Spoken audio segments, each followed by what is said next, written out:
बिस्मिल्लाहिर्रहमानिर्रहीम अस्सलाम वालेकुम। मैं हाँ ओन मोहम्मद, तुसा मेरा यूट्यूब चैनल लेते पे माई विलेज लाइफ। अज दे विलाग असां तुहानू दस्सने मूंगी दी सफाई कर ते मूंगी को जड़ी ना अज मूंगी दी काश्त करे पियो, क्योंकि ज़मीन बढ़ गए ते क्रास शरास लग गए ते तुहानू दिखे नू कि पहले मूंगी दी सफाई करे पियो। इहदे विच छोटे छोटे जड़े ना गंद दा बिज होंदे, मतलब जिवें छोटे छोटे ग्रास होंदे बल्ली वगैरह, ये जड़ा ना गंद होंदे अपना मूंगी दे विच हुंदा बिज दी सफाई। ये छाणे चू टपे ने पियो मूंगी को टपा ते बोला जड़ा ना छोटा छोटा जड़ा बरीक बिज होंदे जिन विच कचरा जमदे, मतलब ढेर सारा अपना ग्रास होंदे वो ख़त्म थी वेंदे, निकल वेंदे ही जाले दे विचों, ही छाणे दे विचों।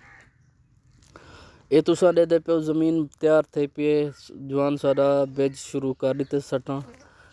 अच्छा 15 किलो जड़ा ना फी बिघे सटे ने पियो असा मूंगी दा बिज, क्योंकि पक्की ज़मीन है बिज रखना वने इन वजह तो असा जड़ा ना ही को 15 किलो सटे ने पियो।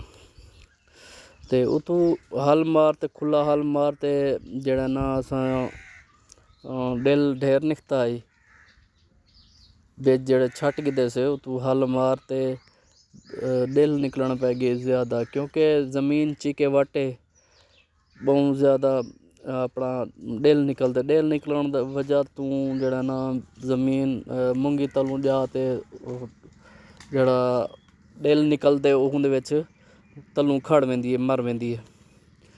तो हुंदा बेहतरीन तरीका यह है कि असां जड़ा ना रूटर मारूँ बाएं वाला उतू रूटर मरना पिया, रूटर मार ते इंदे उतू वाला मजीद है हल मरेसू।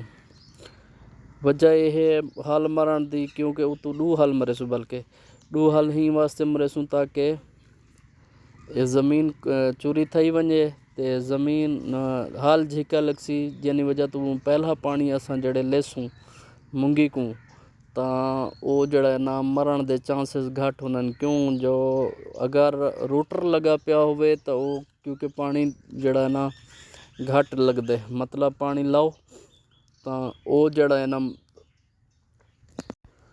ਜ਼ਮੀਨ ਪਾਣੀ ਜ਼ਿਆਦਾ ਕਹਿ ਨਹੀਂ ਪੀਂਦੀ, ਜਿਹਦੀ ਵਜ੍ਹਾ ਤੋਂ ਮੂੰਗੀ ਪਾਣੀ ਖੜ ਗਿਆ ਆਪਣਾ ਇਹ ਮਰ ਗਈ, ਮੂੰਗੀ ਮਰ वेंदी है। जिंदे विच वला हुंदी औसत घट थी गई, उन्नी तादाद ही घट थी गई।